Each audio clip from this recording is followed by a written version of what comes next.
I want to call this meeting to order. First off, let me read our public notice. Public notice that this meeting pursuant to the Open Public Meetings Act has been given by the Board Secretary on June 21st, 2023 in the following manner. Posted notice on the school bulletin board at the administration building, transmitted to the Courier Post, Philadelphia Inquirer, and clerk of Cherry Hill Township. Will everyone please join me for the Pledge of Allegiance?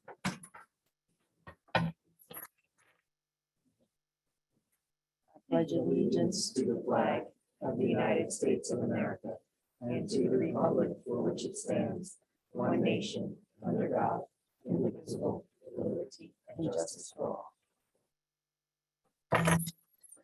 Mrs. Sugars, would you please call roll?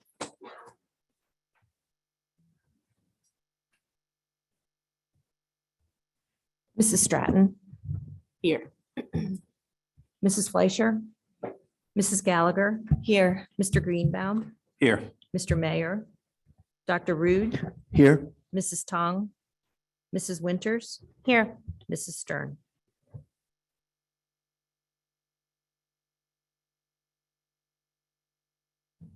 Okay, so board recognition, looks like we have none for that. No presentations this evening and no administrative reports.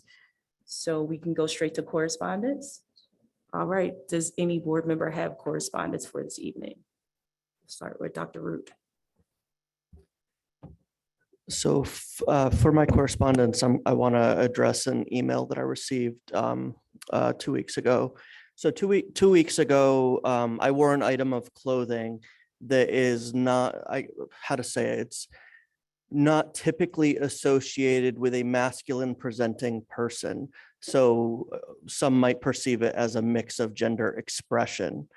I did that as a symbolic gesture, although I do occasionally mix my attire in a mix of gender expression. But in this particular case, I did so in solidarity with it being Pride Month and in solidarity with our LGBTQ youth. I received an email that it was directed toward me and that was shared with the board. But they asked me to keep my mental health, my mental and sexual illness to myself. They asked me to keep my lunacy to myself. Those are some of the words used. And they said that maybe the board should have a rating policy, like a movie, because this would be adult material. And I just want to address that personally. I don't want to call anybody out, but I want to address that personally because first of all, I'll share, I do have mental illness issues. I have an anxiety disorder. I'm very vocal about that because even anxiety is something that in our society we have too much stigma around. But when you talk about gender expression, gender identity, those things are not mental illness.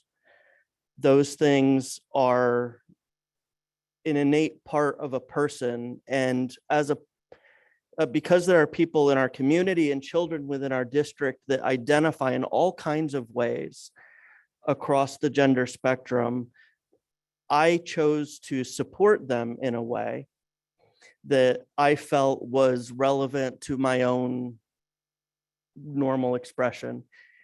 And all I really want to come from this is I want the children of our district to know that no matter who you are, this board member has your back. And I hope that my other board members agree, but whether they do or not, I will work to support everybody, every child in this district. Whether you are straight or gay or lesbian or any other gender expression, I support you, I see you, and I care about your success in this district. So I just wanted to be very clear about that I support you. Thank you for that, Dr. Root. And thank you for just your ability to vocalize that in a manner that's very appropriate for our board.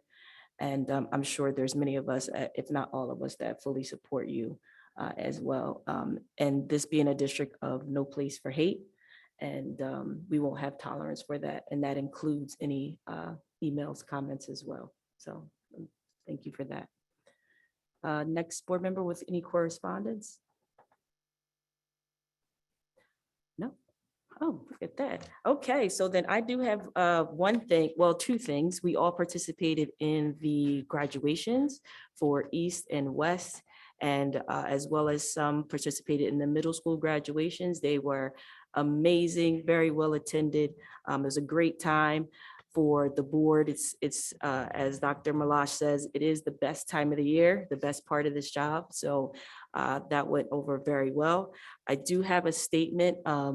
As you can see, I'm not Mrs. Stern or Mr. Mayor, if you hadn't noticed. And tonight I do have a message from Dr. Mayor in his absence for correspondence. So he says, I'm sorry, an unavoidable conflict with my role as a resiliency trainer conflicts with tonight's meeting. But if our sessions and meetings in Chicago allow, I hope to be able to log on from there, though I won't be able to fully participate. Aside from the wonderful experience of having the honor, along with my board colleagues, of taking part in the high school East and West graduation ceremonies last week, I attended project graduation at High School West later that night. It was great to see how much pure fun the students had as they bounced, sometimes literally in the bounce slide and obstacle course, from trivia games to wiffle ball to tarot reading cards and karaoke. Even better was seeing how much they enjoyed each other's company as so many embark on new chapters and adventures. Over 170 graduates attended, and he says he didn't outlast all of them, but he did make it till 3 a.m. He'll be better prepared next year. So thank you, Dr. Mayor, for sending that in. And if there's no other correspondence, I think we'll move on to student reports. And I'm really excited. This is our first board meeting for our new student representatives for the 23-24 school year. And we're glad to have you here with us. Typically, we will go back and forth with who can begin first, East or West. But I'll give you both the challenge of figuring that out right now. And then please introduce yourself and go ahead with your report.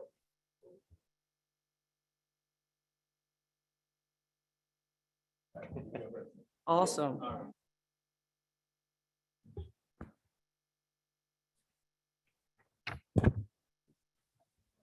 Thank you, all of you. For our report tonight, we don't have much on the academics front. All we have to report is that on Wednesday, June 14th, final exams concluded with final exam makeup days following.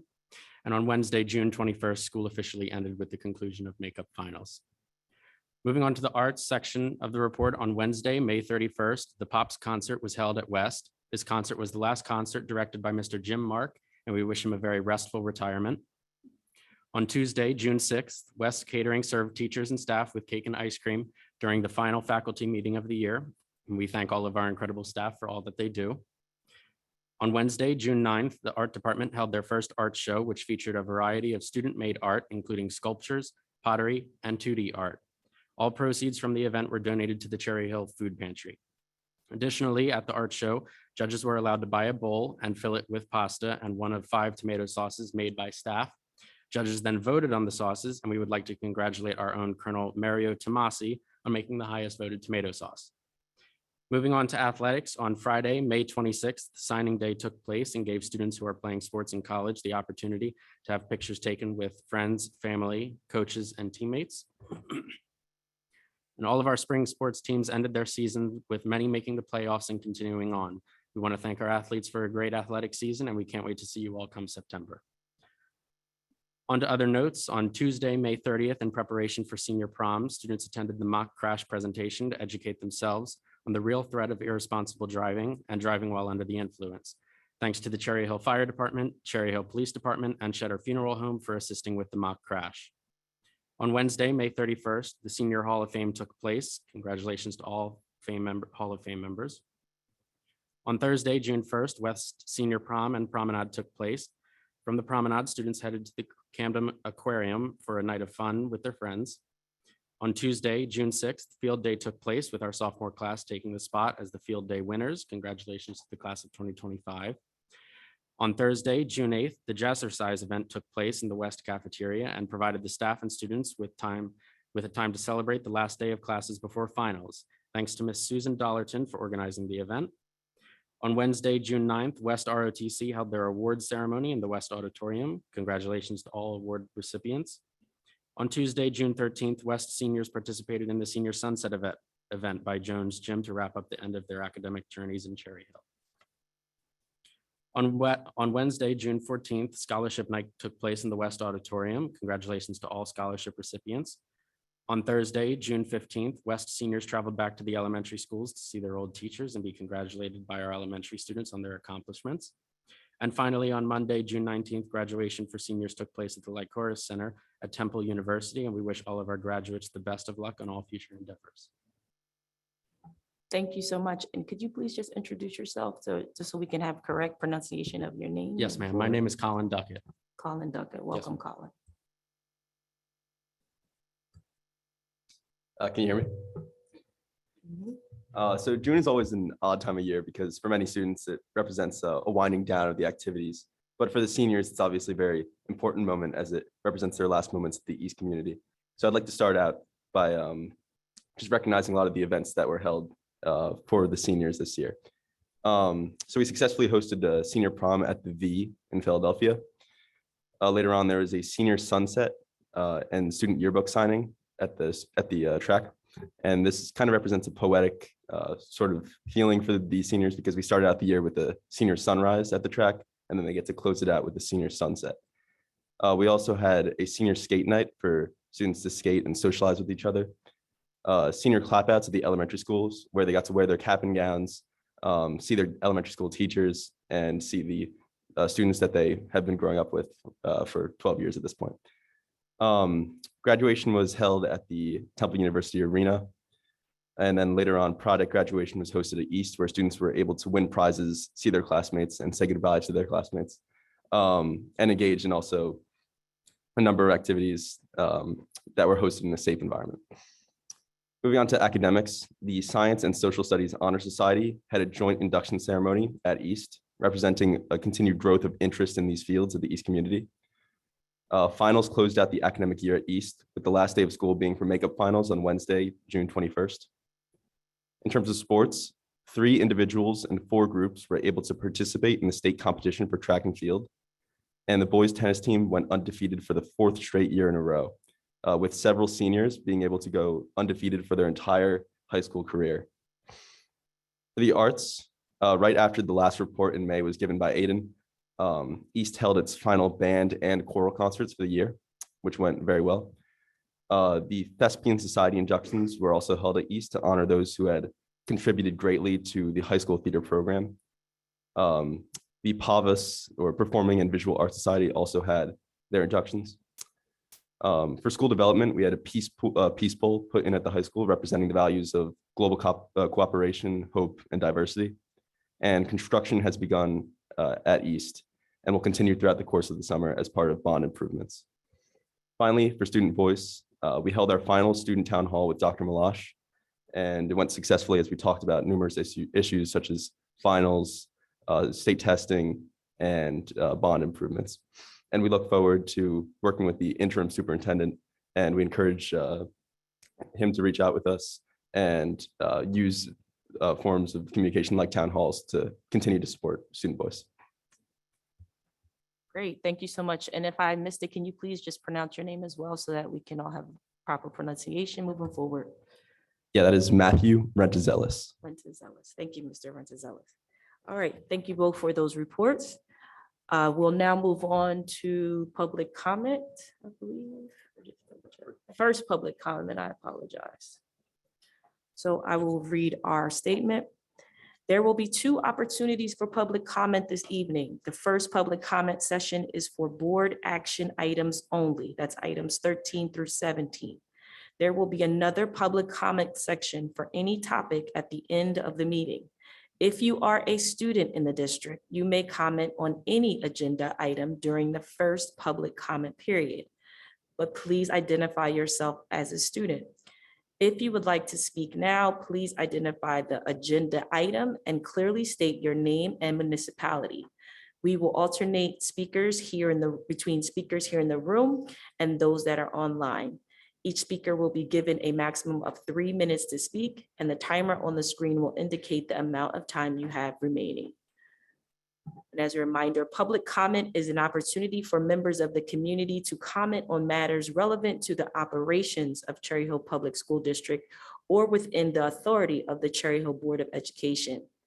The board welcomes diverse opinions on relevant matters. Under established federal law governing reasonable restrictions on speech in public forums, statements which demean individual community members or groups, or which are irrelevant to the operations of the school district or repetitious will not be permitted. Community members who would like to present information not relevant to the school district are always welcome to communicate directly to the district superintendent, board president, and all board members via email or other alternative means. Okay, so first public comment. Anyone in the room?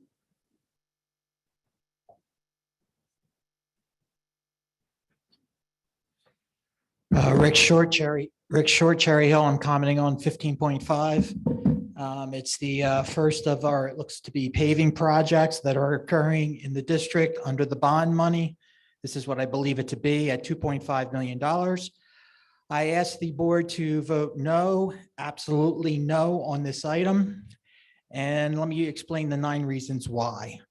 First, Mr. Greenbaugh, thank you. First and most important is the health and safety of our children. When you think about it, there is nothing more important in the world than our children. No car, no house, nothing. And you're talking about the safety of our children. And we're talking about an architect, an inept architect, clearly doesn't know what to do. Let's start with the number 1 thing. It's the same exact design as it was before. Same exact thing, ladies and gentlemen. Same exact design. Cherry Hill East students came to this public mic one time and reported that there were 80 students, and said 75% did not feel safe in this parking lot. Why are we designing the same exact parking lot? Why? I say just no, stop. All the mistakes that are made by the architect. Let's begin. The architect forgot to put in a crosswalk for the students. How can an architect forget to put a crosswalk in for a student? That's for another reason, mistake. There's another reason to vote no. The architect forgot to put faculty crosswalks. The architect also forgot to put in an area for a bus drop-off. The architect is designing an area for a bus drop-off that would be a grass knoll that when a child gets out, has to climb onto a curb. Can anyone explain how this architect, I mean, I don't know, it's just total incompetence. Oh boy, I'm running out of time here. 34 seconds.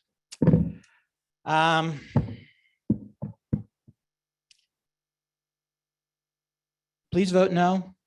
We do not want another bus accident. We don't want a teacher to have to say prayers for a child that gets hurt.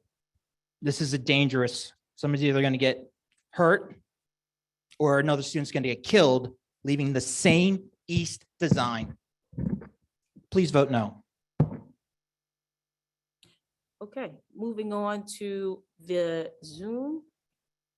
Let's see, I have a number with the last 3 digits of 788. Can you please rename yourself and identify yourself as well? My name is Jeff Potowitz, and I live in Cherry Hill, New Jersey. Agenda item 13.1, approval of appointment district anti-bullying coordinator. It is recommended that LaCoya Wethington, assistant We're superintendent. still not hearing the caller. We apologize. Can you hear me We now? have a technical glitch. Can you hear me now? Give us a moment. We may have to come back. Please ensure that your line is muted also, unmuted, I'm sorry.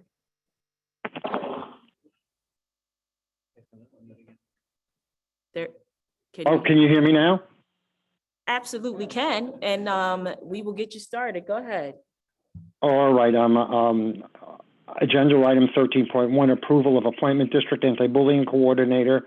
It is recommended Ms. LaCoya Weddington or Dr. LaCoya Weddington, I'm not sure, Assistant Superintendent Compliance Equity, be appointed district anti-bullying coordinator for this Board of Education. When I heard the information about HIB provided by CHEPTA, Cherry Hill Special Ed PTA, I started to look further into this topic.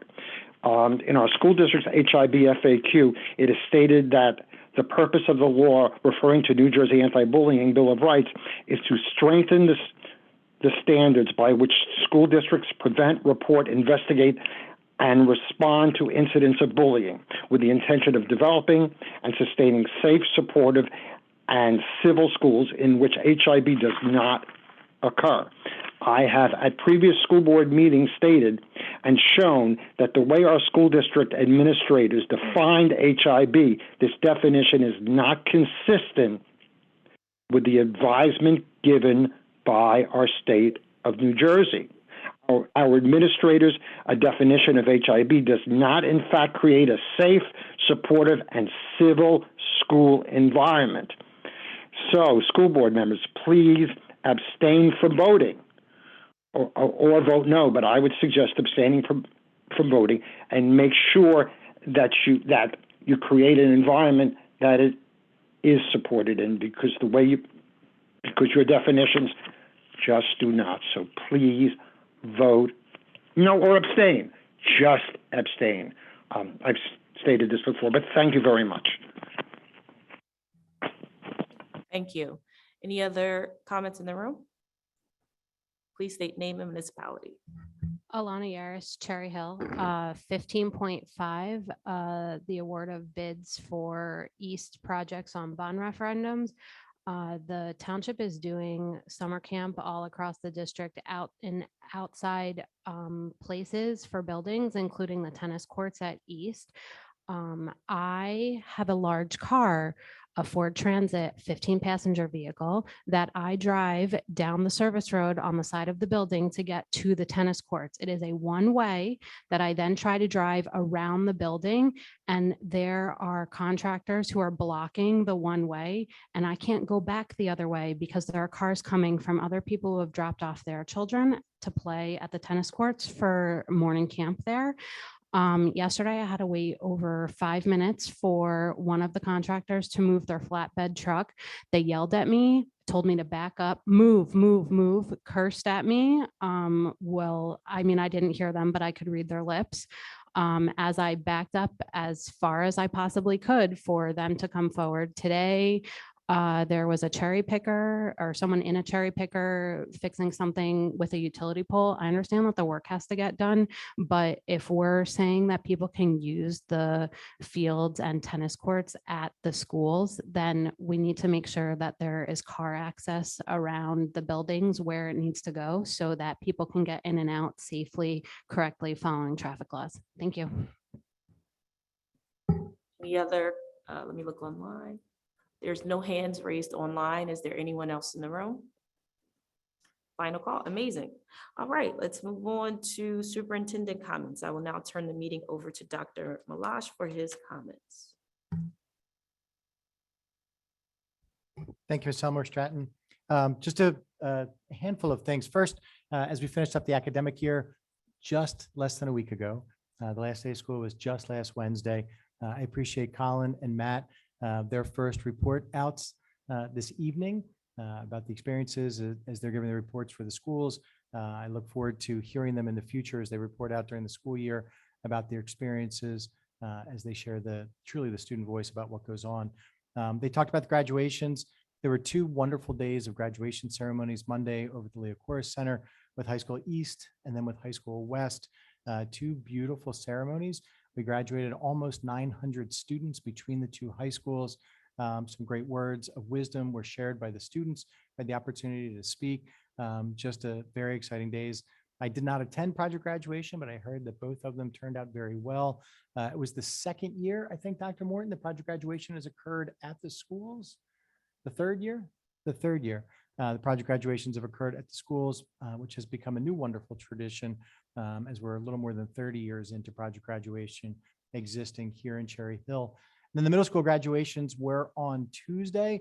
Again, 3 wonderful ceremonies, some challenges at the Beck ceremonies with some illness.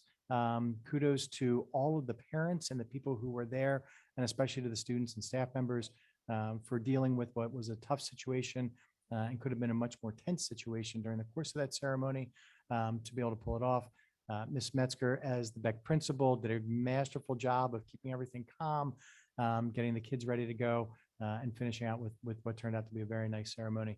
But 3 wonderful ceremonies that day. So thank you to everybody who participated. It's always exciting to celebrate with the students and with families. The high school graduations with the pomp and circumstance and everything that is involved with them truly is a celebration of everybody in the class. And I really enjoyed hearing what the words that the kids shared that really encompassed the heart and the spirit of the graduating classes. And then just some thank yous that I have. This is my last board meeting, my last superintendent's comments. So there are a number of folks that I want to say thank you to for their work. This ends 20 years of working in the district for me. I came to the district to work in September of 2003. I actually entered the district as a student in March of 1977. This September will be the first opening of school that there won't be a malash from my immediate family, here in the district, whether it was my brother and sister and I as students, my mother as a teacher, or my kids or me as an employee. So for the last 46 years, there's been a malash in one of these schools or more each year. So it'll be the first time. So certainly a change for all of us. First and foremost, I want to thank the students that I've had the great opportunity to work with, to meet, to get to know many of them, to watch them as they traveled on this journey from elementary school all the way through high school. The inspiration for what we do and for who we are as educators truly comes from the children that we see in the schools on a daily basis. Being an educator is a joyful profession. I tell people all the time, we really can't have a bad day. There are challenging things that happen. There are sad things that happen. There are upsetting things that happen. But when you work with children, you can never have a bad day because you're with children and they are incredibly uplifting in what they do. So I'm very thankful to all of the students who I've had the opportunity to work with. Secondly, to the community of Cherry Hill. Cherry Hill has been my home, as I said, for 46 years. It's a very dynamic community. It's a different place today than it was in 77. It's a much more beautiful place. There are more people from more places with different backgrounds, representing different cultures, different identifying, in different ways, different languages, different religions. As it has become so much more diverse during this time, it has become a better place to live and to raise children. We all need to make sure that we are taking active measures to make sure that we are welcoming and inclusive, not tolerant and not accepting, but that we are welcoming and inclusive to all who are around us. There's something that all of us can do to do that. Special thank you to the PTA, to Zone PTAs, that umbrella organization, to each of the individual PTAs, to all of the countless parents who volunteer their time and volunteer and contribute money and services in some way to help to benefit the children and what they do and what they can do, all the different booster groups, all the different parent groups that exist across the 19 schools, the Cherry Hill Education Foundation, this group of volunteers that was resurrected about 16 years ago. And in that time has donated well over $1 million. I think they're about $1.25 million that they've donated back to the district. A thank you to all of them. To the Cherry Hill African American Civic Association, to the leadership team, the consistent folks who have been in leadership, Bill and Pat McCargo, Danny Elmore, Tina Truitt, and all of the other folks that have led that organization have truly been partners for the school district, have truly been partners to our community, and longstanding in what they offer and what they do. To Mayor Angulo and Mayor Khan, as mayors, that I've had the opportunity to work directly with for their service to the community, for being willing to be partners with the school district and to town council, with their strength and their voice, with that understanding that we serve the same community. We are not in competition with one another, but we are serving the same families. and serving the same neighborhoods. Laverne Mann and the staff of the Cherry Hill Public Library. If you haven't met Laverne Mann, I know that many of you have. She's the director at the library. She's an incredibly powerful human being that's all wrapped up in this package of energy. Our library is a standout in our community and throughout the state. She has built an incredible team there. They offer so much to all of us, literally from birth for what they can provide to children and to families up through the folks that have been in our community for a long time. So please be involved with the library. Chief Rob Kemp and Chief Bud Monahan, the two chiefs of the Cherry Hill Police Department, all the men and women of the Cherry Hill Police Department, again, working in partnership with the school district. Chief Chris Callan and Chief Wade Houlihan, the chiefs of the Cherry Hill Fire Department. And again, for the relationship and the partnership that we have with the fire department and what they provide. In my time as superintendent, I've had the opportunity to meet with religious leaders across the spectrum of religions in some long established houses of worship in our community and some who don't have their own houses of worship. And for all that they do to be leaders and to give back to the families and to the children. To all the board members that I've worked with, and I have worked with many in my years as superintendent. In 8 years as superintendent, I've worked with 7 different board presidents and many different board members. I'm thankful to each and to every one of the board members for donating their time and for giving up their time. Being a member of the Board of Education is a volunteer position. It's probably one of the most difficult volunteer positions that exists. There's very little fanfare, there's very little thanks, but I'm thankful to all the board members with whom I've worked through these years. The certificated staff, Cherry Hill has a staff of a little over 1,700 people.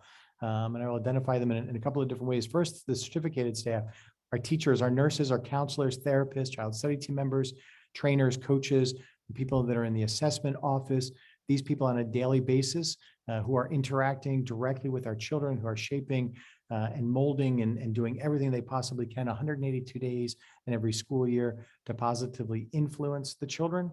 To the support staff, again, this makes up a lot and represented by a lot of different areas: educational assistants, secretaries, building security, clerical staff, copy room staff, our campus police officers, and all that they do.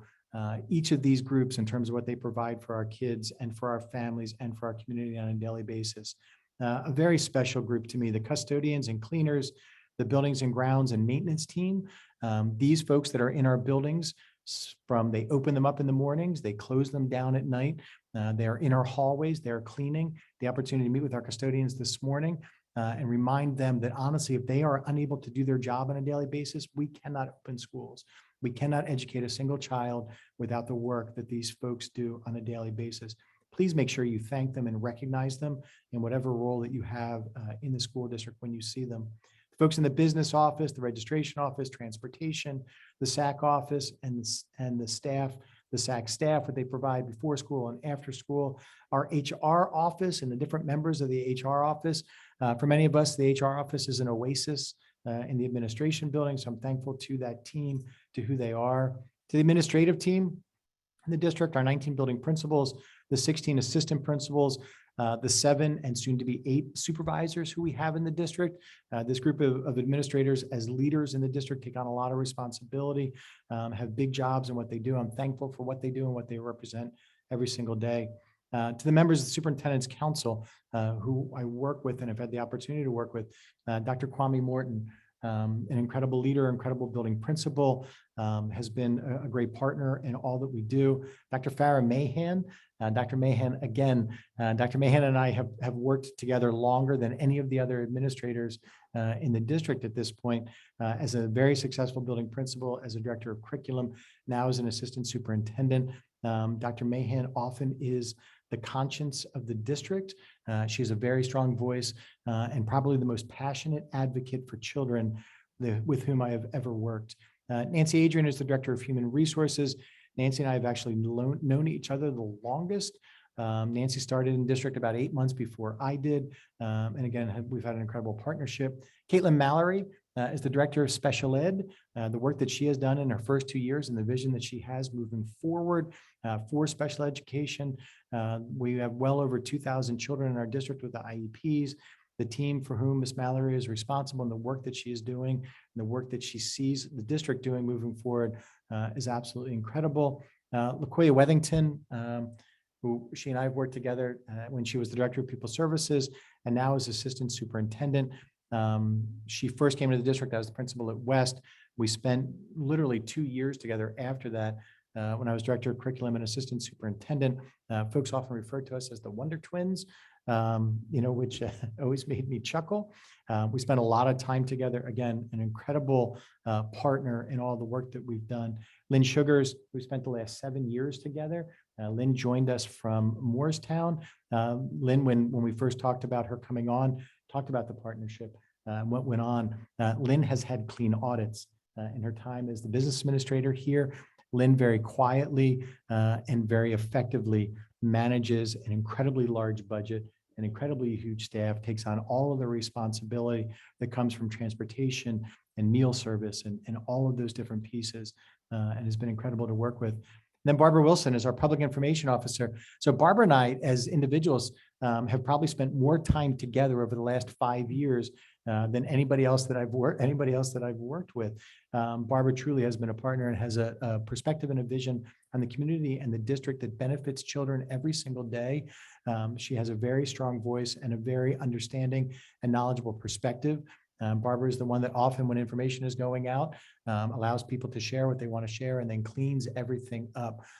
Nothing comes out without Barbara giving the okay for it.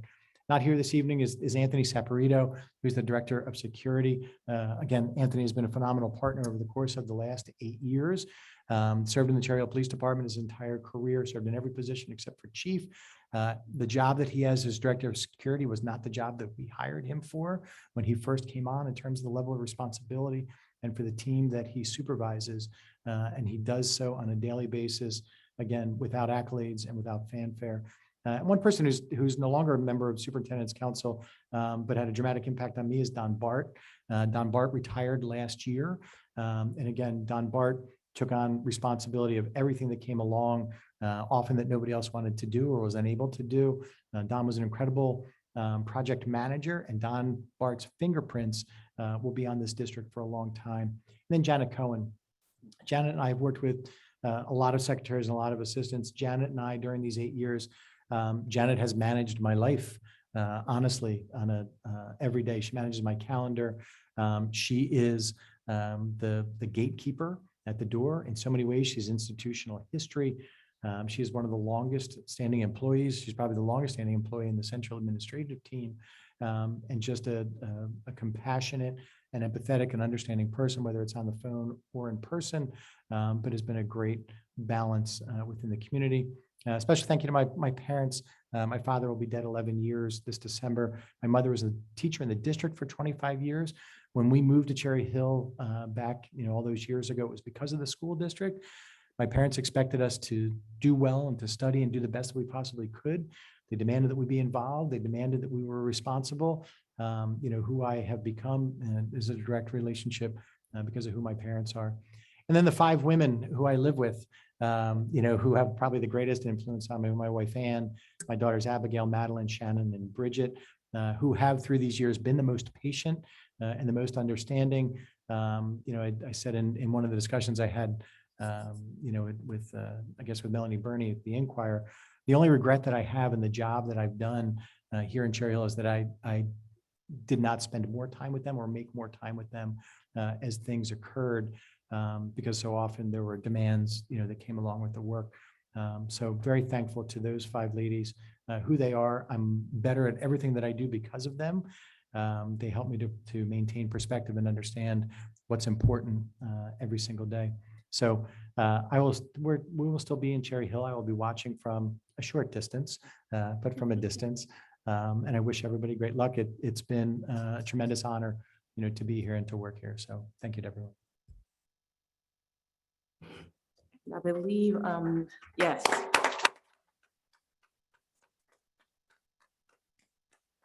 believe your team has a little something to say as well, Ms. Barbara Wilson. Yes, Dr. Malash.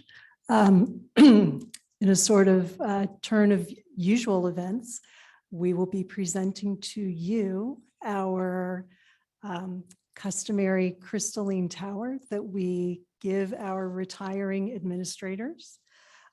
This is just a token of our appreciation for your leadership, which is unparalleled, for all that you've done for this community.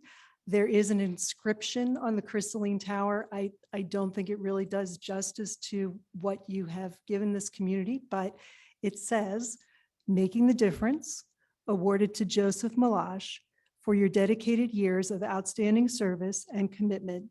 Thank you for everything you have done. You truly make a difference."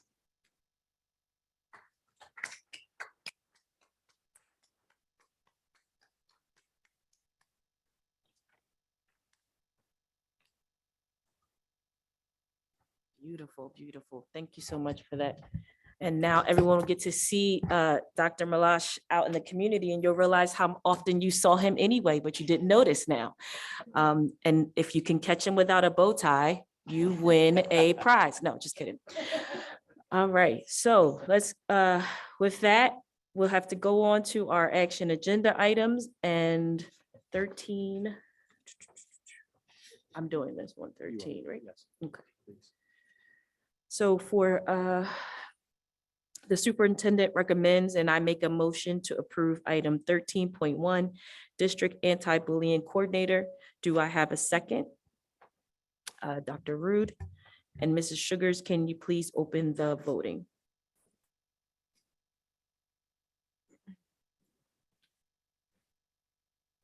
Okay, board members, online voting is open. You may cast your votes.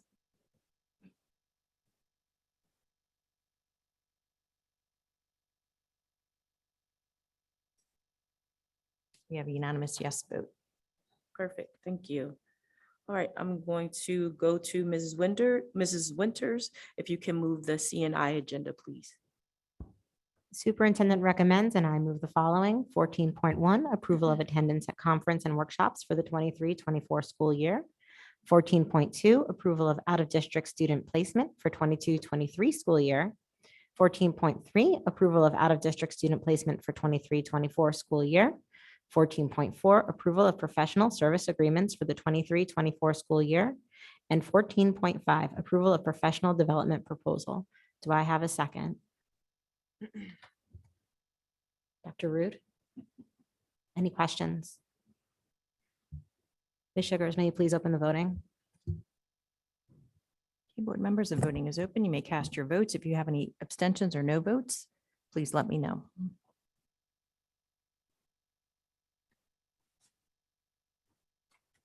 We have a unanimous yes vote. Thank you. Mrs. Gallagher, could you move the B and F agenda, please? Yeah, so I have a question first before I do this. So I actually have questions on 15.5. So should I ask them before I move? Okay. All right, so the superintendent recommends and I move the following.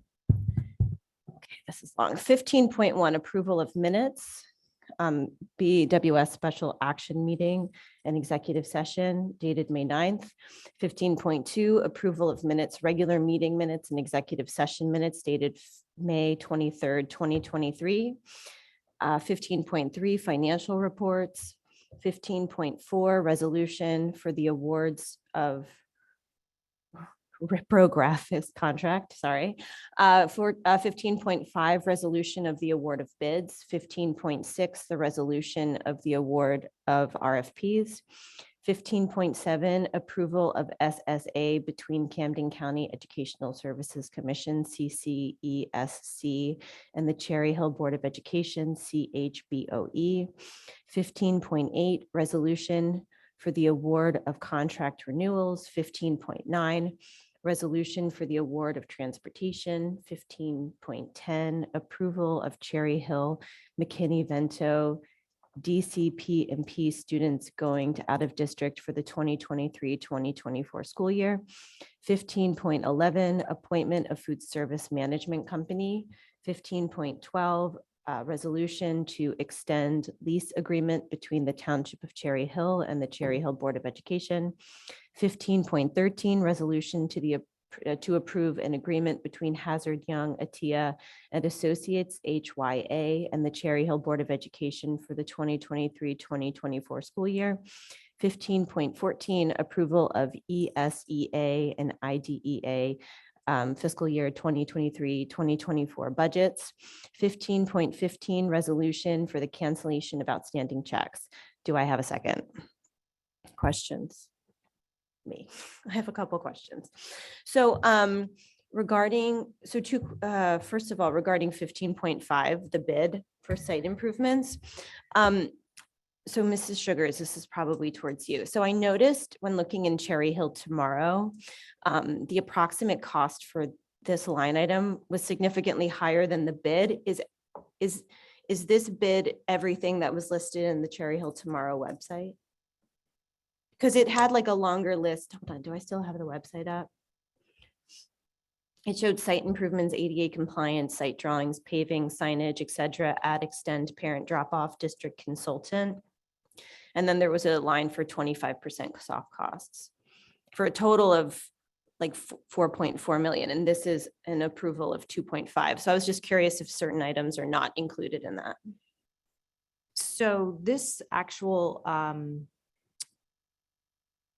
award is for the stadium. DeAndre Construction is the one that will be doing the work there. So this is for work that we'll be doing out at the stadium. It doesn't, it may involve some paving, like the walkway out to the stadium, but it's not a stadium, it's not a paving project. So this is not for the parking lot. This is not for the parking lot. Okay, so this is for the, for the stadium. This is Okay, for the stadium, correct? okay. All right, thank you. And we actually, so this is for the site work at the stadium to install the bleachers and to improve accessibility out to the site.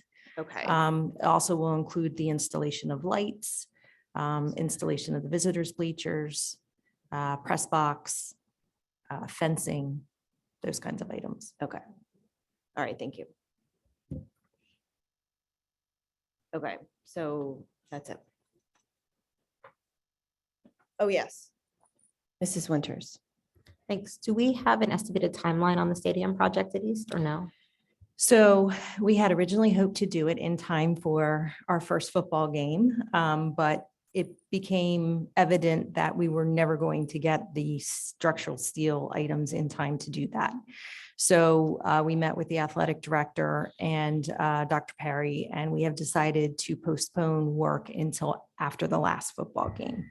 So we'll actually start the work probably at the end of October. Excellent. Thank you for the update.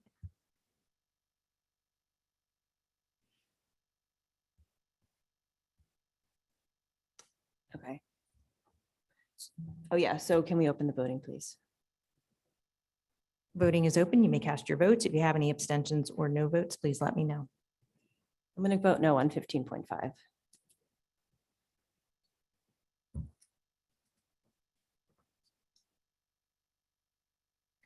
Okay, other than the no vote on 15.5, we have a unanimous yes vote. Okay. I will move the HR. Oh, yeah, that's me. I will move the HR agenda. Guys, I promise I know what I'm doing. 16.1, termination of employment certificated. 16.2, termination of employment non-certificated. 16.3, appointment certificated. 16.4, appointments non-certificated. 16.5, leave of absence certificated. 16.6, leave of absence non-certificated. 16.7, assignment salary change certificated. 16.8, contract renewal certificated. 16.9, assignment salary change non-certificated. 16.10, other compensation certificated. 16.11, other motions. And there is also a B to other motions, which all board members you all have. And I believe I'm reading the entire thing. Okay. This is for 16.11, other motions. B, appointment of administrator in charge, Resolved that the board hereby designates and approves LaCoya H. Wethington, Assistant Superintendent, Compliance, Equity, and Pupil Services to serve as the administrator in charge of the district operations effective July 1, 2023, during any vacancy in the position of superintendent until such time as the district is authorized to appoint an acting superintendent. And be it further resolved that Ms. Wethington is authorized to perform any acts required of the superintendent of schools during such period. And be it further resolved that Ms. Wethington shall be paid a stipend of $48 per diem for each day of service hereunder. Do I have a second? Mrs. Winters. And Mr. Green, can you explain that additional item, please? Certainly, Ms. Elmer Stratton, thank you. Yes, we are still waiting for approval from the Executive County Superintendent on the appointment of Dr. Morton and his contract for acting superintendent. So until that approval comes through, we are designated Mrs. Wethington to be essentially our point person to deal with any items that may come up until such time as we're authorized to appoint Dr. Morton as acting superintendent. Thank you, Mr. Green. Do I have any questions or? Okay, Ms. Sugars, can you open the voting, please? Okay, board members, you may cast your votes. If you have any abstentions or no votes, please let me know.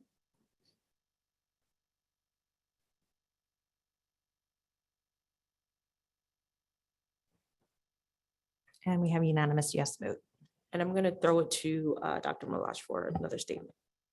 Thank you, Ms. Elmer Stratton. I'm very pleased to introduce to the board our newest administrator who you just approved, Ms. Ning Nguyen. Ning, if you would approach the podium.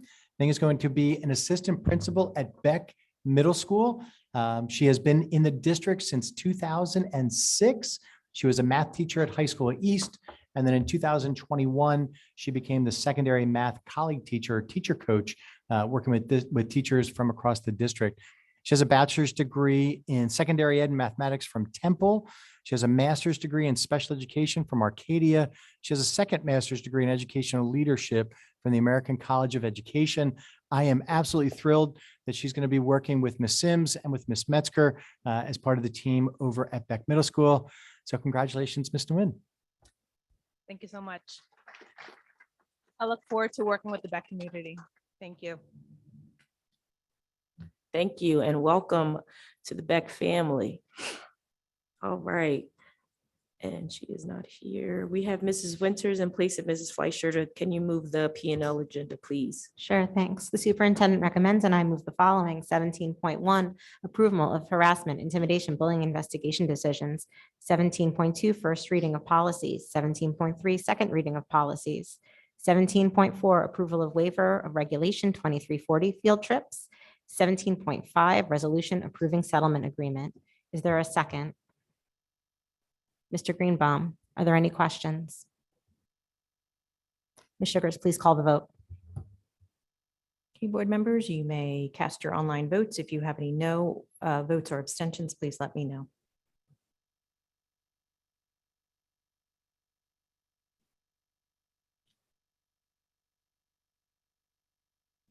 We have a unanimous yes vote.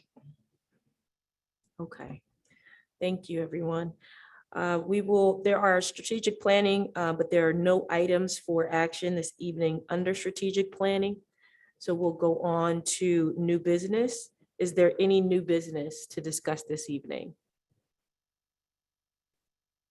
All right. And so I'll move on to old business. Is there any old business to discuss this evening? All right. Okay, well, then that brings us to our second public comment. This is the second public comment section during which you may comment on any topic. If you would like to speak now, please clearly state your name and a municipality. We will alternate between speakers here in the room and those that are online. Each speaker will be given a maximum of 3 minutes to speak. The timer on the screen will indicate the amount of time you have remaining. And just as a reminder, public comment is an opportunity for members of the community to comment on matters relevant to the operations of Cherry Hill Public School District or within the authority of the Cherry Hill Board of Education. The board welcomes diverse opinions on relevant matters. Under established federal law governing reasonable restrictions on speech in public forums, statements which demean individual community members or groups, or which are irrelevant to the operations of the school district or repetitious will not be permitted. Community members who would like to present information not relevant to the school district are always welcome to communicate directly with the district superintendent, board president, and all board members via email or other alternative means. Okay, so let's open comment. Anyone in the room? I'll go first.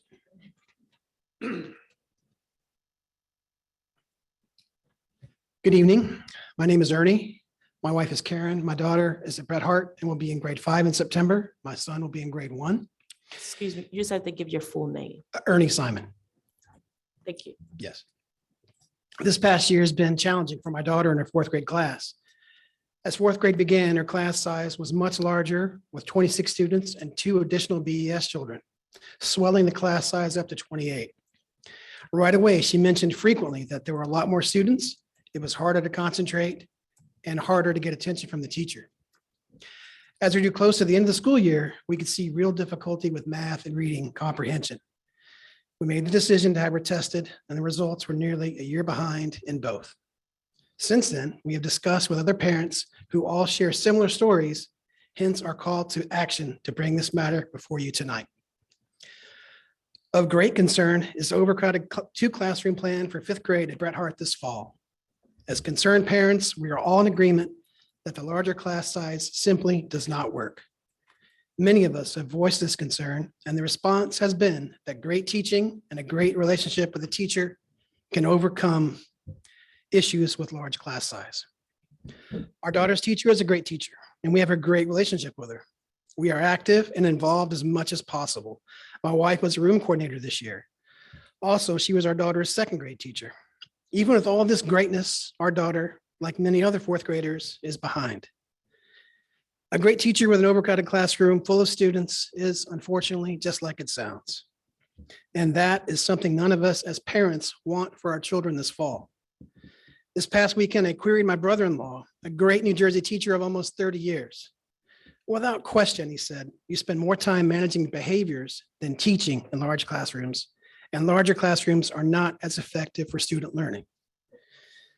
You do not have to look far to find websites and YouTube videos of school administrators and teachers from across the country who say, without question, just like my brother-in-law, overcrowded classrooms do not work. I am confident the administration and the school board can make the right decision. You can use your own Cherry Hill Schools written policy, which states the grouping of pupils should be flexible and should take into consideration the age, mental ability, past academic record, emotional needs, physical maturity, and interests of each pupil. This written policy can serve as the impetus to create a positive learning environment for all children with the best possible outcomes.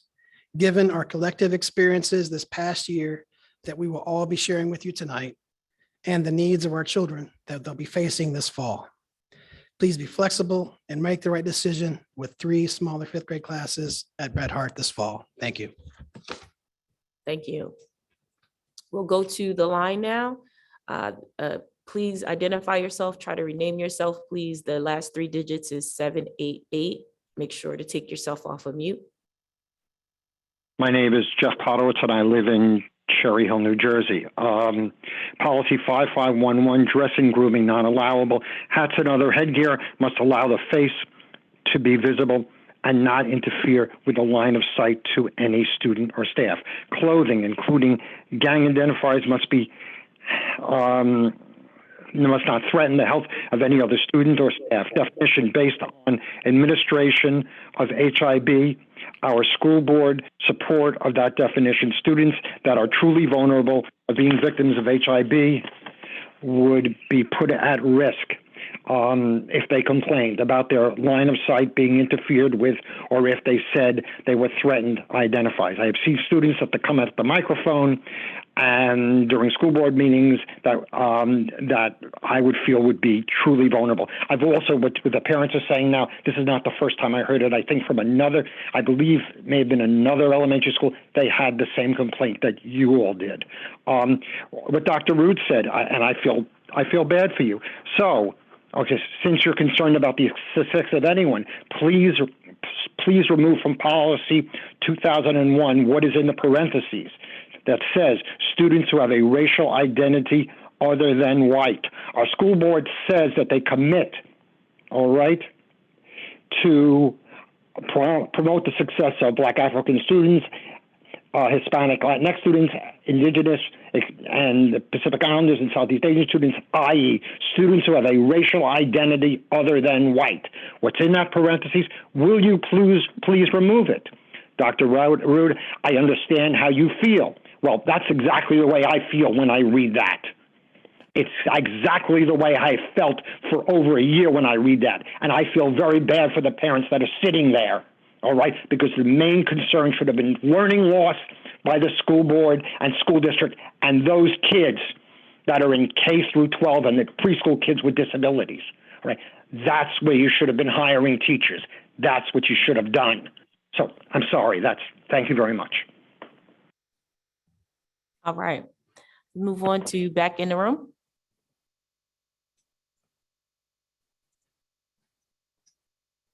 Please remember to state your full name and municipality. Melanie Forney, Cherry Hill. As a high school counselor at a neighboring district and a parent of a rising fifth grader at Bret Harte, I'm here to advocate for my son, John, his classmates, and the educators. This year has been a challenge in that his academic level is consistent with the general education setting. However, he still needs the support when he's feeling overwhelmed. In fourth grade, he found that his class of 28 students to be overwhelming and frustrating, which caused him to internalize behaviors. Throughout the year, John has worked with a therapist and behaviorist on coping strategies so he can better acclimate to instruction in larger settings. We are respectfully requesting that the district keep the third section of fifth grade as it had in this past school year. We are looking to move forward in a positive direction while providing our children with the academic experience that is synonymous with the Cherry Hill School District. The district response that, quote, the most important factor in a child's learning experience is the relationship with the classroom teacher, implementation of a well-designed, organized, and articulated curriculum led by an effective teacher, unquote, is true. However, it is idealistic with close to 30 students in one classroom. How can an educator be expected to effectively instruct students, maintain order, and develop meaningful relationship with this number of students? Even veteran teachers would find this task unrealistic. It is widely noted that academics and behaviors have been significantly impacted due to COVID. This is the time to support our children and bridge the gap which has occurred over the past few years. As a high school counselor and the spouse of a middle school teacher, we have seen the impact firsthand. While the district cap of 26 students in fourth and fifth grades may have worked in the past, this standard is not effective now, and it does not align with the actual number of students that receive instruction and are a part of the classroom. In addition to the 26 students, the 2 additional behavior emotional support students who are pushed into each section for a portion of the day, my son, who's here present tonight, is one of those special needs students. Although he is in the BES program for when he needs the support, which has been so helpful, John receives instruction for his academics in the general education setting and should be counted in the classroom size. His behaviorist has visited the Gen Ed classroom on more than one occasion to assist with John and has seen how overwhelming the class was, not just with the BES students, but with the general education students as well. Please factor all children who are receiving instruction in the class totals as they matter too. This is a concern not just for the students, but for the teachers as well. This is an opportunity for the district to send a message to all stakeholders that their students and educators' academic, professional, emotional, and mental well-being are paramount. Transparency will provide effective Apologize, but solutions. that's your time. Thank you for the opportunity. Thank you. We'll go back to online. I see Laura Pendergast. Name and municipality, please. Hi, Laura Pendergast, Cherry Hill.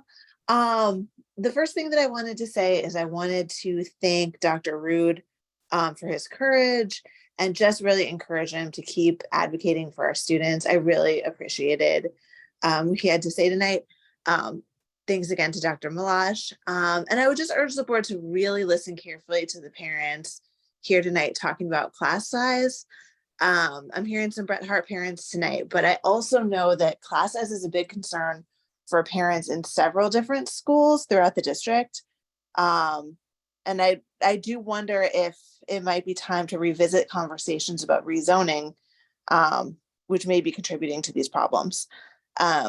That's as well as I think the special ed question raised by the last caller is also really important. That's what I've got. I will yield back the rest of my time. Thanks so much. Thank you. Back to the room.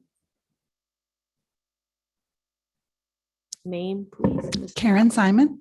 Good evening. I'm here. Municipality, sorry. Sorry, Cherry Hill. Thank you.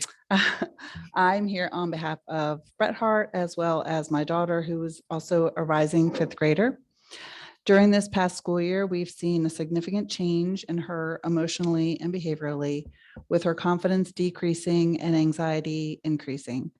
There were countless nights when she had anxiety around doing her homework, to the point where she often didn't complete it. Despite our best efforts to help her, if she didn't understand how to do a problem, she would shut down or get angry. There were many times when her anxiety turned into a full-blown panic attack, hyperventilating, calling herself stupid, dumb, a loser, an idiot, over and over. She now calls herself these heartbreaking names on a regular basis. Throughout the year, she's expressed her concerns about her classroom and that the class size was so big, and that her teacher, whom she loves and has a great rapport with, was often exasperated with them. As part of her 504 accommodations, she could earn rewards by meeting the expectations set on her token board. There were days when she wasn't able to get her reward, even though she earned it, due to lack of support in the classroom. As a mental health provider myself, I see my daughter, who was thriving in third grade, and how she drastically changed in the fourth grade when the class size increased.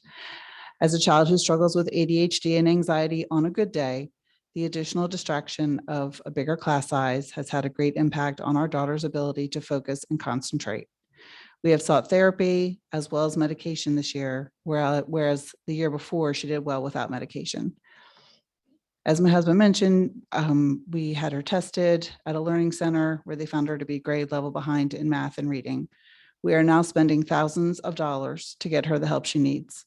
Furthermore, we have requested that the child study team, we've requested their support to make sure nothing is being overlooked. We moved to my hometown of Cherry Hill for its educational system's excellent reputation.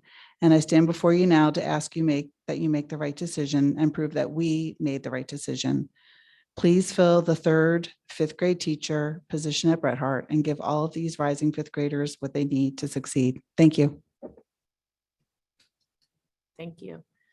Going back to the line. Sorry, I lost my screen. I believe Cindy.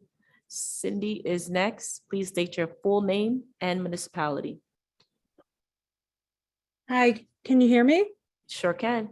Thanks. Hi, my name's Cindy Goldberg, and I live in Cherry Hill.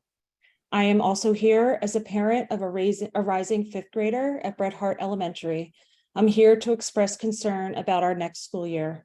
My son just finished up his fourth grade year, where 3 sections were condensed to 2. There were 26 kids in his class this year, plus the addition of the BES kids that pushed in. This has been an extremely tough year for my son, which has negatively impacted him both emotionally and academically. This year, my son has been in therapy with a psychologist for his anxiety related to his school and class environment. He is seen weekly since September, and as per his doctor, his anxiety stems from the large class sizes, chaotic environment, and lack of teacher availability during class. He would come home most days in tears and overwhelmed by the class environment. He often said he felt unheard and unseen. He is behind academically and often could not get any extra help from his teacher for the issues he was behind on. Despite having very talented, excellent teachers in Cherry Hill, it's no secret that large class size divides the teacher's attention and time.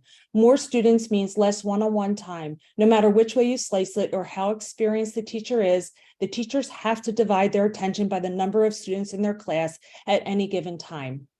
Even having the most tenured teacher, it is clear that behavior issues increases with class size. Students are more well-behaved when there are fewer students for many reasons. Teachers can see the students more clearly. The students are seated further apart, causing less confrontation from tight spaces, and the list goes on.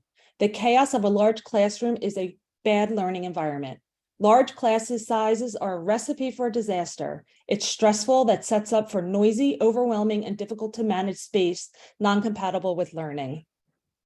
Bret Harte is unique as it does house the BES program, and those students do get pushed into the general ed classrooms, which is pushing the rosters over the cap of 26. Why aren't these students counted on the rosters if they are spending time in these classrooms and are under the teacher's guidance and count? Why don't they count? Students, parents, and teachers deserve smaller class sizes next year, especially after a horrendous year of overcrowded classrooms. Why have a repeat of last year? I would like to see 3 sections for 5th grade at Bret Harte next year. There are 3 teachers in the 5th grade classroom this year, and I feel like they should hire an extra teacher or keep a teacher there for next year. Thank you. Thank you. We'll go back to the room. Just remember your full name and municipality. Good evening. My name is Valerie Oswald Love, Cherry Hill. And my son, like many others here, is a rising 5th grader at Bret Harte. I am also a veteran public educator of 24 years in a district, not Cherry Hill. I would like to address, as many of us are, the issue of class size for the upcoming 5th grade year. This year, I thought my son was in a class of 26 till tonight. I learned it was actually 28, and 26 was unacceptable. 26 was already astounding to me, and to hear that it was actually 28 is just making my heart pound. My son came home weekly, several times per week, frustrated, in tears. He has never done that before, that he could not concentrate, that he could not finish his work. I'm hearing others say this also for the first time, due to the noise level and the disruptions. He has an IEP and had been growing in his success throughout his years at Bret Harte. He loves his teacher. It is, he had her before, earlier. He loves his teacher, but could not thrive in this class. I have taught class sizes of 25 or more throughout my career, from middle school to high school. It may not be the exact same issues with 17-year-olds, juniors or seniors, but rest assured that with anyone younger than that, it is a colossal challenge. I can't be the same teacher to 25 or 26 students that I can be to 20. It's an impossible math problem. Just cannot divide your time. These kids, however, are younger. They are at a different developmental level and need one-on-one guidance. For any teacher of any experience level, it is just an impossible situation. Please remember that these children are still behind academically from the pandemic. The research is everywhere on that. I've seen it firsthand. They need to be caught up, and this simply will not happen, or has not been happening, with massive class sizes. You could be the strongest, most adept teacher, most veteran teacher, as others have said, but a room packed to the brim with young, naturally immature children is not conducive to learning. The kids cannot connect with their teacher. The teacher cannot connect as they may want to with the children. As I said, it's an impossible division of time. These are the critical years before middle school. I am deeply concerned that if my child is in another massive class size, that he will not have the skills he needs to thrive at middle school. I do not want to see my son or any other child come home for another year frustrated, crying, saying literally they haven't learned, they haven't gotten the lesson enough. I ask you to please consider having 3 sections of 5th grade next year. 20 children in a class is reasonable. 28 is not. We cannot have our children go through massive class size again and massive frustrations. Thank you for your time. Thank you. We'll go back to the line now. Forgive me if I am not pronouncing it correctly, but I see Deneen. Hi, you pronounced that correctly. Deneen Pletcher, Cherry Hill. Hope you all could hear me okay. I'm on my phone. I had spoke at last month's meeting. I had sent an email on behalf of 20 other parents at Thomas Paine Elementary advocating for the same things that these Bret Hart soon-to-be fifth grade parents are also communicating today. We at Thomas Paine can also no longer have maxed out class sizes. Have 2 sections. We should have 3 sections for the upcoming school year. Unfortunately, we received a message from Joe Malash, the soon-to-be, or maybe as of today, the former superintendent, about this upcoming year, which he's not accountable to the success of. We need 3 sections. There's no doubt about it. There's extreme behavioral issues in all of the classrooms amongst all of the students. Students that were once thriving are no longer thriving as a result of the maxed out classes they've already experienced in this 4th grade. And I'm just here to advocate again for your assistance to help our elementary school and our principal and our wonderful and extremely supportive teachers who are amazing, who have been working as long as I've been alive almost in this Cherry Hill School District itself too. It's just not a recipe for success. It's a recipe for disaster. And I think that this is a great opportunity to review the class sizes, the behavioral needs, and if we do not have a 3rd classroom, behavioral technicians, whatever it is that we can do collectively as the community to make sure that the needs of our children are met, not only academically, but behaviorally and socially, so that they grow into formidable and citizens of our community that give back in the best way that they possibly can. So I appreciate your support and your time. And I think that this is a really important topic that really is reviewed in the near future. Thank you. You're welcome. And we'll go back to the room. Hi, my name's Stacy Ladvinas, Cherry Hill. I am here this evening on behalf of Bret Hart and my daughter Marlo. I've been highly concerned about the 4th grade class size this year and how it negatively affected my daughter. She has been affected through whole group and even small group teaching. There was tremendous amount of behavior problems from other students in the classroom, which continuously caused interruptions in lessons during teaching. There was excessive noise levels throughout the day, even with behavior consequences, and my daughter had so much difficulty concentrating and trying to do her best each day. This showed through numerous low test scores and grades, and even reteaching needed at home with homework. She struggles to maintain academic 4th grade performance in math and reading.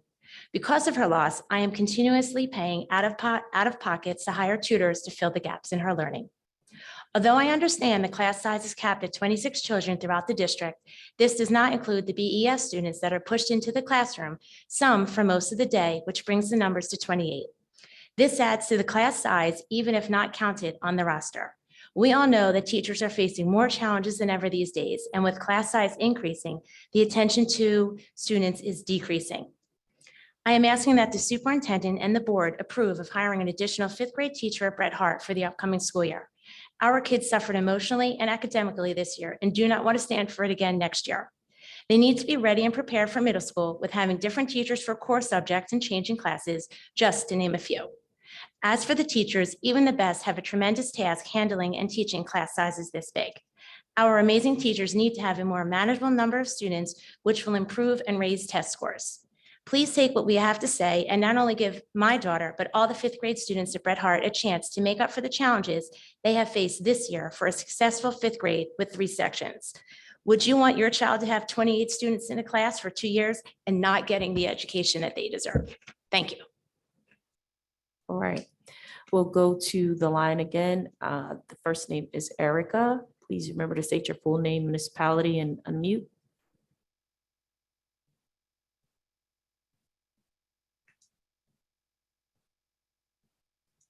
Make sure you're unmuted, Erica.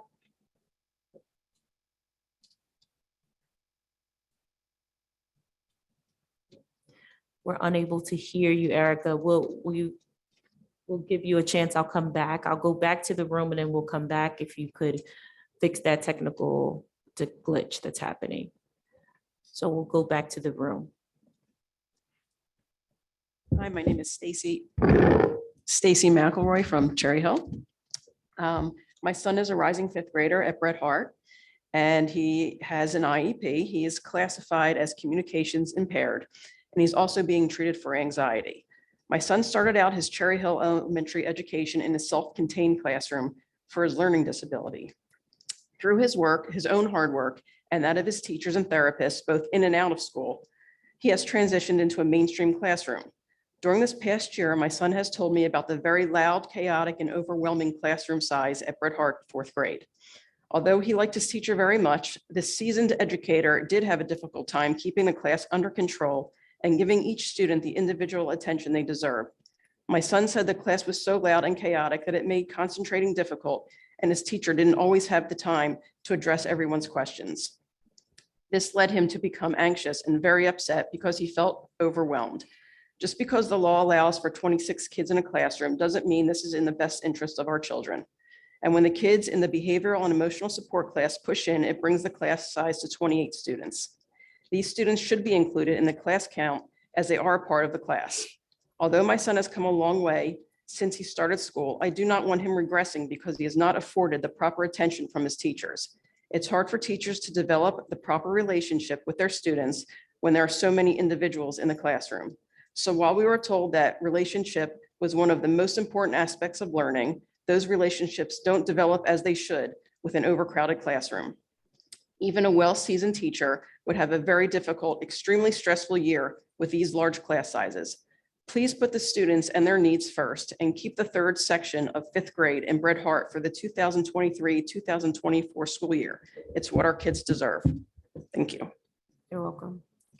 We'll go back to the line and try again with Erica. I apologize about that. Can you hear me now? We can hear you. Okay, thank you very much. My name is Erica Hacker, and I'm also part of the Bret Harte Cherry Hill community. And I don't want to, keep reiterating, but I stand here, in front of you guys just to continue to tell you that we do need additional support for I have a child, Charlotte Hacker, who's also a rising 5th grader at Bret Harte. And the anxiety that my child felt every day coming home from school with the amount of children in her classroom, that she could not focus properly, that she could not get the attention she needed when she had a difficult question or had a hard time understanding. We're grateful for our teachers and support staff, but these concerns include the academic struggles that all these parents here at Bret Harte are explaining and coming to you with: disruptive classrooms, increased anxiety. Again, the children here have been through so much already with the pandemic.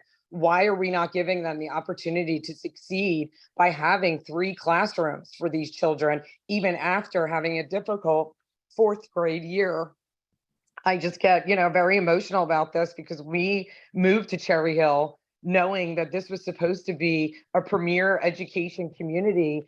And we're finding that, where's the support? So again, finding that there's going to be 2 5th grade classrooms for next year is just unacceptable as far as I'm concerned. And I respectfully request an opportunity, for our children to be heard and for these class sizes to be appropriate for teachers to be able to do their job appropriately in our community. I also have my daughter here who would like to just quickly say one quick word to the board. Hello, my name is Charlotte, and I'm a fellow student of Bret Harte Elementary School. I had so much anxiety with coming to school and coming out of school.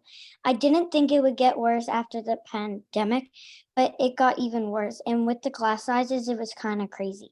And learning was kind of difficult with the attention that I needed. And I couldn't really focus this whole year, and it was very upsetting. So, you hear it from a child, direct from her mouth. And I just hope that you listen to all of us here before you tonight and take into consideration the need for a 3rd, 5th grade teacher. Thank you very much for your time. You're welcome. Full name and municipality? Hi, Jessica Santiago, Cherry Hill, and my daughter goes to Barton. I'm hearing a lot of the anxiety with the students, and I don't want to diminish any of that, but I want to ask that you guys look into the food services. I understand 1511 was the food services management company, and the company is Aramark. However, they have a contract with General Mills. So our children are not getting the healthy foods that are advertised on the Aramark website. They're getting genetically engineered products, which the first three ingredients in the cereal that they get is engineered wheat, sugar, and high fructose corn syrup. And as research shows, having these ingredients does affect kids' moods. It affects their brain. And by breakfast, after getting that bowl of cereal, they get the graham crackers, they get their milk, and they get juice. And they reach 28% of their daily sugar for the day by breakfast. And I just want to read something off the internet in regards to that. It says these actions of fructose can affect appetite, motivation, and reward, and cognition by involving the hypothalamus and hippocampus. Excessive dietary fructose fosters neurological and psychiatric disorders like anxiety, depression, Alzheimer's, and other brain issues. So I want to bring that to your attention, that the children have not been getting the nutritious food that they deserve and that would also help them to function, to focus, and to excel academically. Thank you. You're welcome. There's no hands up online, so we can take the next person in the room.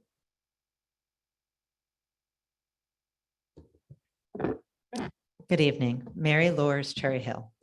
I also am speaking tonight to ask you to increase next year's fifth grade class at Bret Harte to 3 sections. My daughter just finished her 4th grade year at Bret Harte in a classroom of 26 full-time students, plus an additional 2 BES students who attended classes for at least part of their day. I understand that the Cherry Hill School District allows a maximum of 26 students in these classrooms, but this scenario can and does happen throughout the district. However, while numbers are a great guidance, they should not be the only input to determining the class size of our young children. We must look at the bigger picture. What is the makeup of this group of students? How many IEPs and 504s are there? What is the general behavior of the children when interacting with each other? What is the history of their educational path? To address my daughter specifically, she lost almost half of her 1st grade education. She was remote or hybrid for all of her 2nd grade year. She had 3 different teachers in 3rd grade because there wasn't a full-time sub available when her homeroom teacher went out on maternity leave. Then this year, she was in a crowded classroom where distractions during class were continual and led to emotional stress because of comments or actions of off-task classmates. Or it created a sense of guilt in her because she wasn't able to stay on task. Her educational history at Bret Harte is fraught with complex issues and should be taken into consideration when deciding class size. Again, I understand that other Cherry Hill elementary schools have classes of 26, but it is not working with this particular group of students. Many parents have already voiced their concerns. We are telling you that it is not working, and we are asking for 3 sections in our 5th grade. In closing, I will leave you with one final thought. This is my 4th child at Bret Harte. It is the first time in 15 years that I have wished for the year to end so that we could start anew. It saddens me to think that we will have to go through it again next year. Thank you. You're welcome. There still aren't any hands online, so if you'd like to go to the room, anyone can come on up. Good evening. My name is Rachel Simpson. I live in Cherry Hill. I'm going to try to keep it short. I'm here on behalf of my son and all the other children at Bret Harte who are going into 5th grade. My son was diagnosed with ADHD. He has an IEP. He has always required a little bit more attention from his teachers. This year, his teacher tried her best, but his questions sometimes went unanswered to the point where he just didn't want to bother asking questions anymore. He came home almost daily saying how loud the classroom was and how hard it was to concentrate. Until this year, he had been progressing. We were able to avoid medication for his ADHD. But this year we had no choice but to medicate him to help him focus. I saw a change in his personality as well. He has had mood swings that are attributed to his anxiety from class. He has never had that before. He struggled. Like Mary said, we are telling you this is not working. It is unfair to do this to our children again next year, especially as they get ready to transition to middle school. They will not be prepared. It is your job as educators to help reduce stress, not create it. You have the ability to help these children. Please do what's right. Thank you. Next person in the room.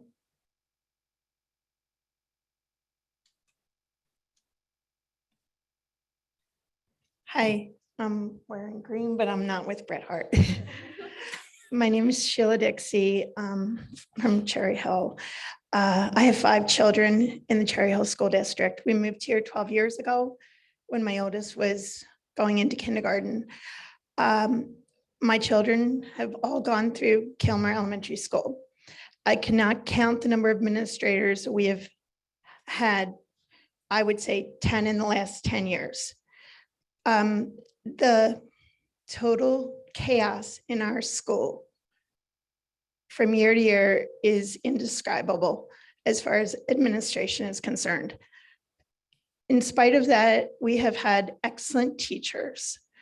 That's really what's kept us here, because there have been a lot of times when we just would wring our hands and say, we thought Cherry Hill was good, that's why we moved here. And yet this school seems like it's falling apart. But the teachers are the bedrock of the school. They're so committed and go far above and beyond anything we could have ever imagined. Our kids have all grown incredibly and learned so much thanks to them. The most recent administrator who left mid-year, we heard through the grapevine from other parents and then later other people that he made it a practice of berating the teachers at their regular meetings all the time. And then the ones who stood up to him were punished by being booted out of rooms where they taught for many years. So teachers who had given like 20 years to a grade level and become experts in what they did, who were a resource for parents, who had a repertoire of manipulatives, ideas, lessons, who had earned the level of respect that we have for them over the years and had dedicated their lives, were booted out of the places that they had proven themselves to be so successful. I'm uncertain how much the school board is aware of all the upheaval, unrest, and instability at Kilmer. When my son finished 4th grade this year, I thought we were lucky because his teacher was the only teacher who was going to be left. But then I found out, no, his teacher wasn't either. So none of the 4th grade teachers are going to be there next year. They're all going to be new. This is typical, but it's especially bad this year. You know, with all the change. You can't do anything about all the principals leaving because that's all a done deal, but it That's adds. your time, sorry. Okay. Thank you. We do have a hand online. Julie, could you please state your full name, municipality, and don't forget to unmute yourself? Hi, my name is Julie Loudis. I have a 4th grader at Thomas Paine, Cherry Hill. I'm a parent of a Paine student going into 5th grade. We just finished 4th grade with over 26 students in the classroom with a ton of behavioral issues.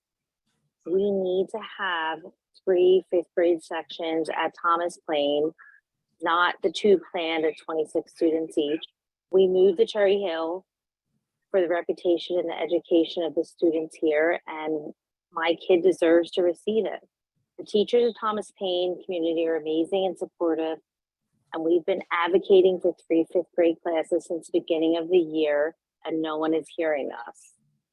Please, please, please, our kids deserve this. My daughter Anna deserves to have the greatest educational experience that she can have, and with 2 4th grade classes, the behaviors are really preventing that. And we just really are begging for someone to hear us. Thank you. Thank you. And we'll go back to the room if there's anyone still would like to make a comment. Oh, 1 second. No, go ahead.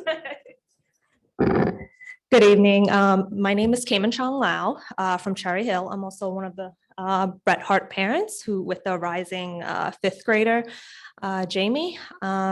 He also is, struggling. It was even more apparent in fourth grade because the academics is, a lot harder than first grade and then obviously second grade. And so obviously the pandemic did not help. Thankfully, we were approved for an IEP. He is diagnosed with ADHD, with anxiety as well. So he is taking psychotropic medication to help him focus. I feel like a lot of parents, I resonate with a lot of parents. So I don't want to repeat myself because I feel like the story and the narratives are very similar. But I want to come from a perspective of, as a professional social worker, clinical licensed social worker. I work with Camden County Care Management Organization in the in the management role at this point. I've been there for over 10 years now. And so, since the pandemic and definitely post-pandemic, we've seen an increased number of referrals related to anxiety, definitely ADHD, just difficulty focusing. There's definitely increased incidents of self-harming behaviors among even young children. And unfortunately, even like having suicidal thoughts and ideation. I feel like that speaks volume to, what we're seeing, the repercussion of the pandemic. And also, I'm sure, the hiring process, and I'm sure like the staffing concerns that's happening across the board. So not just education, but obviously also mental health from my profession. So I do understand and see the concerns, and however, it is affecting our children, including my kids, as well as, other parents. We understand that, the teachers are doing the best they can. And my child loves, his teacher. He's a social butterfly. And he's more than happy to be distracted. And he's more than happy to socialize, with the peers. However, that doesn't help him academically. And so, as a fifth grader and also beyond, I want to make sure that he's getting the foundation, the academic foundation that he needs, that's gonna, carry on in middle school and high school, and beyond. So as any parent, we worry about it. And so, I want you to take that into consideration and really consider opening up a third, fifth grade classroom, and something to consider, I'm sure kids shift over the summer, but please, if you can consider, decreasing the number of kids in each classroom. Thank you. You're welcome.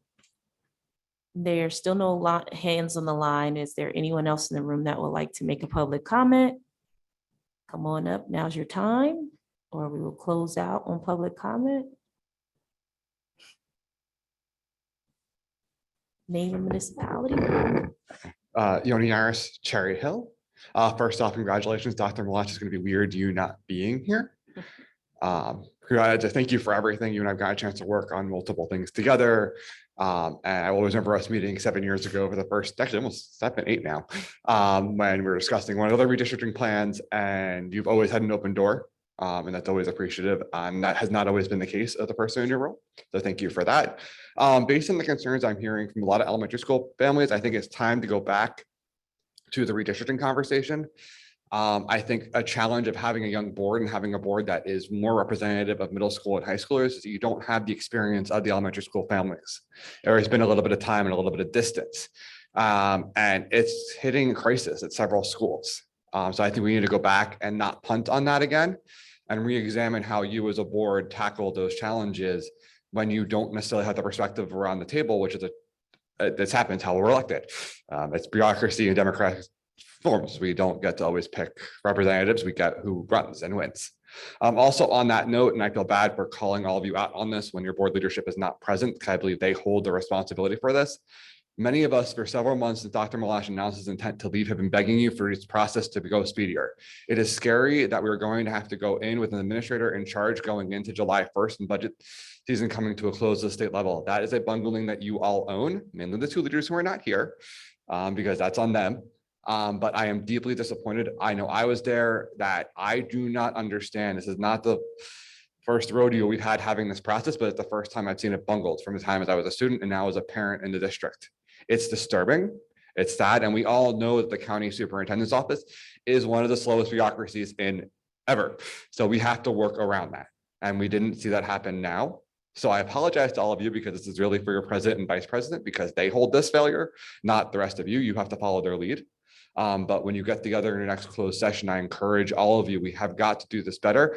I am deeply concerned that this is going to happen again when we go to appoint a full-time superintendent regularly coming up in a couple of few months. I'm also concerned, I didn't bring this up at the last meeting.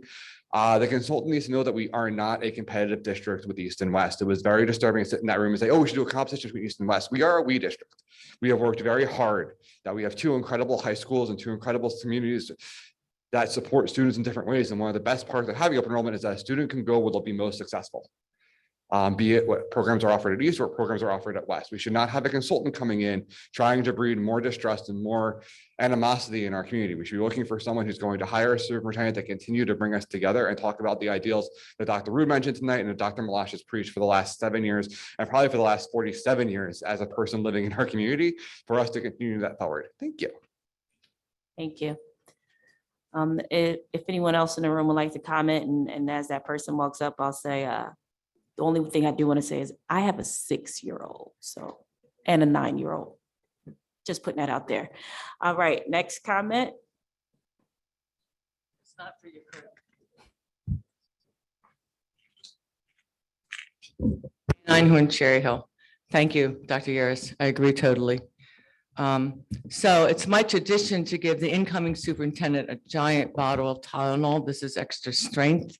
I wrote the real stuff, not the generic. I didn't know there was going to be a change, so forgive me, Mrs. Weatherington, but I'm sure that Dr. Morton will share this box.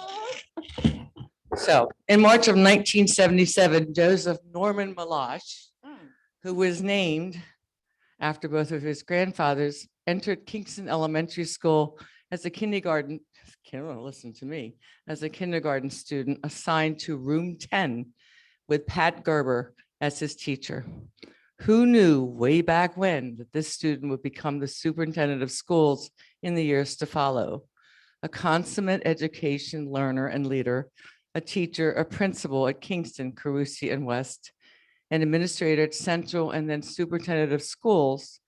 There has never been another superintendent in our educational community who has lived and breathed the scope of Cherry Hill like Dr. Joseph Malash, let alone deal with the constant mispronunciation of your name, Malosh, Malachi, maybe Lucky, but thank goodness it wasn't pronounced as Malarkey.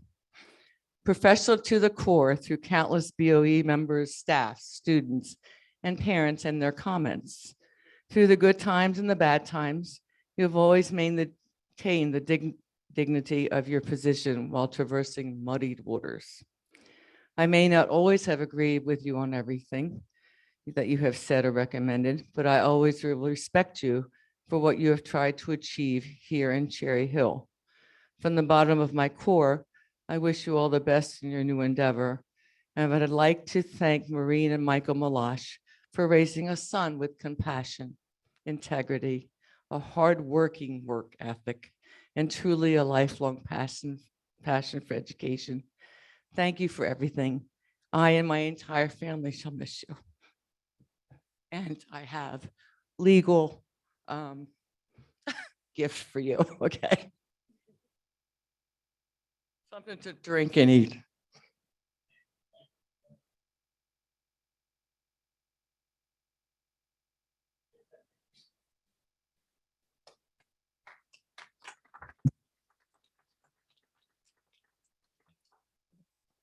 Thank you for that. Pass the torch. I think you should share that with probably everybody on that side, that Tylenol, I'm sure. All right. Any other comments in the room?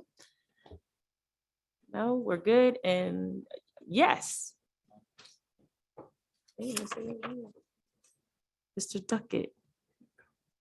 Good evening, Mrs. Elmore Stratton, Dr. Malash, members of the Board of Education and Superintendency.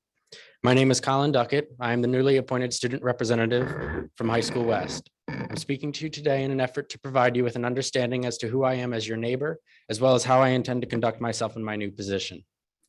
Like many navigating the novel experience of virtual learning in a pandemic, my introduction to the Cherry Hill School District was completely online. I began my education in Cherry Hill as a high school freshman, meeting my teachers and classmates in a daily schedule of Google Meets. By my sophomore year, I'd made very few friends due to the disparity of face-to-face interaction in the year prior. Junior year came around, and I feel like now, more than ever, I've come out of the shell that I built when I first arrived at the district. This is because of the incredible sense of community Cherry Hill Schools has to offer. Because of my teachers, friends, and family, I've been afforded this incredible opportunity to represent my fellow classmates on the Board of Education. Speaking of my classmates, at this time, I wish to speak directly to all of you.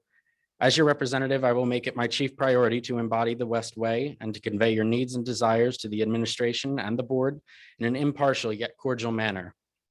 Never in my tenure as student representative will you see hate, bias, or favoritism of any nature come from me. I firmly believe as your representative that it is imperative to secure an outstanding standard of growth and learning for all students regardless of race, religion, ability, sexual or gender orientation, or any other characteristic that too often divides us, for division is facilitated through hate and ignorance. Now I wish to speak directly to the members of this body, as well as all of our district administrators, teachers, and staff. What you can expect from me is a fierce champion for student success. As a habit, I am candid and do not mince words, so if I believe something is wrong or detrimental to student life, you can trust I will speak my mind. With that being said, never will I convey my thoughts in an unprofessional or disrespectful manner, as I believe the key to success is to hold oneself to a level of accountability that is unmatched.